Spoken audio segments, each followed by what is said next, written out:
In a January 3 NBC Sports Boston story, insider Chris Forsberg reflected on what Boston Celtics sharpshooter Sam Hauser's recent struggles on both sides of the floor over the month of December could mean for the Celtics' approach to the NBA trade deadline if he's not able to improve.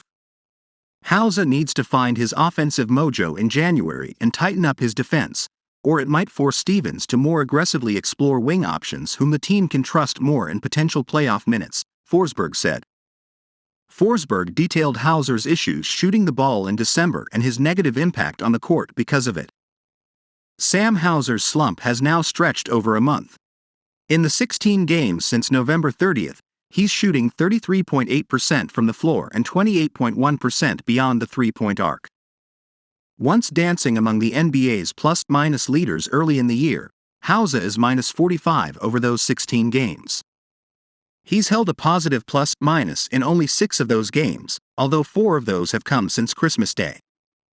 Forsberg also mentioned that teams score more against him in isolation, though his numbers still aren't bad on that side of the floor. There's been an uptick in scoring against him in isolation. Hauser has defended the third most isolations on the team this season. Only Al Horford and Grant Williams have handled more, and is allowing a modest 1 point per play with opponents shooting 54%, 21 of 39, against him in those instances. But first, if you are new to the Celtics news channel, take advantage and subscribe so you don't miss the latest news that happens in the world of basketball. We are always bringing you firsthand here. Enjoy and like this video, so that YouTube continues to bring you the latest Celtics news in the world of basketball. Celtics, keeping an eye on Javonte Green. An Eastern Conference executive told Heavy Sports' Sean Devaney that the Celtics are keeping an eye on Chicago Bulls wing Javonte Green, who the Celtics traded to the Bulls in 2021. They lost Javonte Green because they had to give up Daniel Theis to get under the tax. I think they always regretted having to lose him. He is a perfect kind of role player for them. He can play a bunch of positions, he defends, he hustles, and he is cheap. They're definitely keeping an eye on him, the exec told Devaney.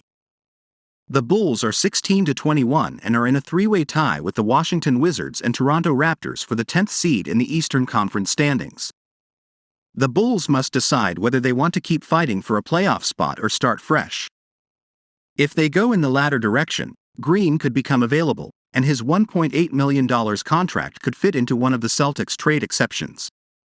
This season, Green is averaging 5.9 points and 2.9 rebounds while shooting 58.7% from the field and 38.2% from three. Cam Reddish trade not likely.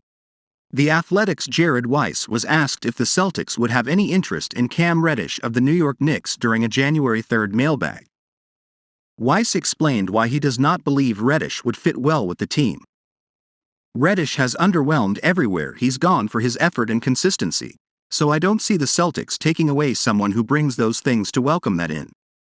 Stevens' front office has prioritized personality fit and work ethic in its acquisitions over the past few years, and he doesn't fit that bill.